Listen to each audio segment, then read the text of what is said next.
We got our first blockbuster of the year. It's the newest installment of the Marvel Cinematic Universe, Black Panther. The Claw is coming for you. So he's not new. We've seen him. We saw him in Civil War. Civil War, yeah. And the movie takes place or picks up right after Civil War. Yeah. Has him flying back to his home country, Wakanda, to get sworn in or the ceremony. The ceremony of king. To be king, yeah. So it picks up there and right away shows off some action. He's in the jungle. He's messing with some jungle bad guys. But that's where the first problem comes into play because it's too dark.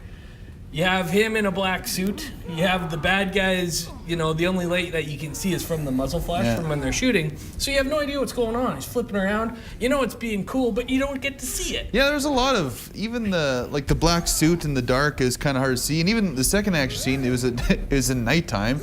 Then the climax movie is in a dark place as well. So when you got all this CGI flipping of characters, because I don't know why in Civil War he was in his suit for most of it and did the action scenes himself. Yeah. It didn't seem like he did it as much in this No. one. There's a lot of CGI movements that kind of bothered me in this movie.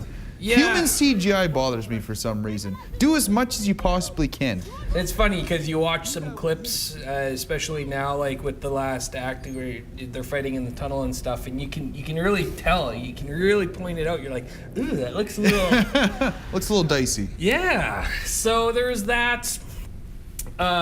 One big thing that actually really impressed me that I didn't think would impress me was the soundtrack.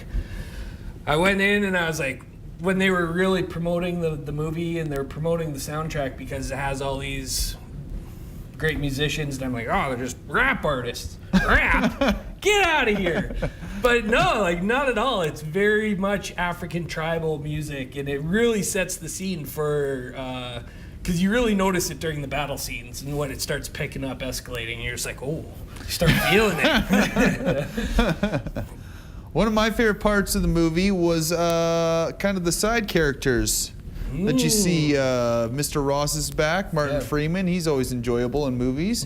But I really liked his female bodyguard, King T'Challa's female bodyguard. She's, I don't know her name, even in the movie, but she's awesome.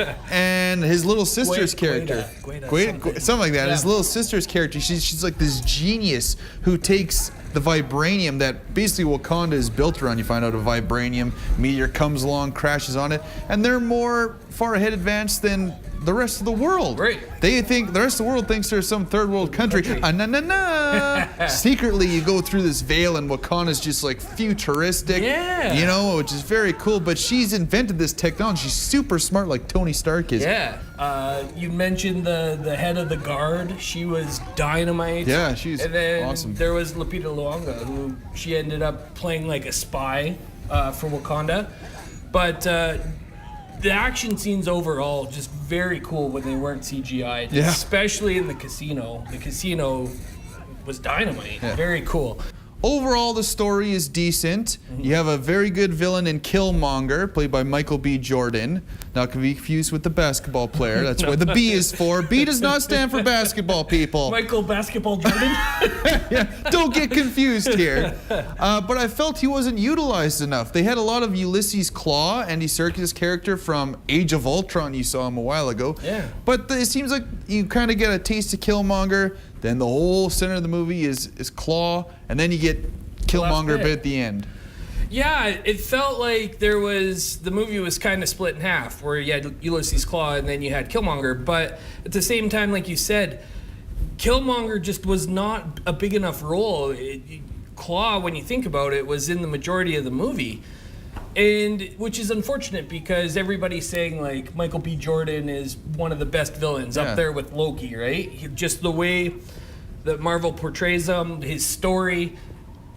And then we got to talking and I asked you, I was like, is he really one of the best villains? Marvel has a real problem really fleshing out their villains. So their villains have always been kind of crappy. And then they finally give, this villain even just a side story. You figure out a little bit more than any other villain. and all of a sudden he's like the best one. And I'm like, well, really, this is the way villains all should be. I think it had potential to be one of the best ones, but when Claw seems to not outshine, but on even base is the main villain. Claw should have been like the henchman behind Michael B. Jordan the whole time. Michael B. Jordan should have been front and center as Killmonger the whole movie, but he wasn't. Yeah. Was it my favorite Marvel movie? No. Was it enjoyable to watch? I still did enjoy myself. Wasn't my favorite one. Didn't blow my mind or anything like that. I'm gonna give it a 7.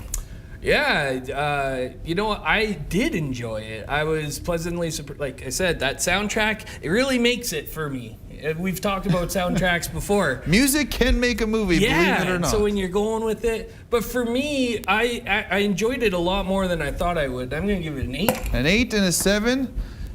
You've probably already seen it. If you're on the fence about Marvel movies, it's actually a decent point to just you can watch this one without knowing much about the rest of the Marvel Cinematic Universe.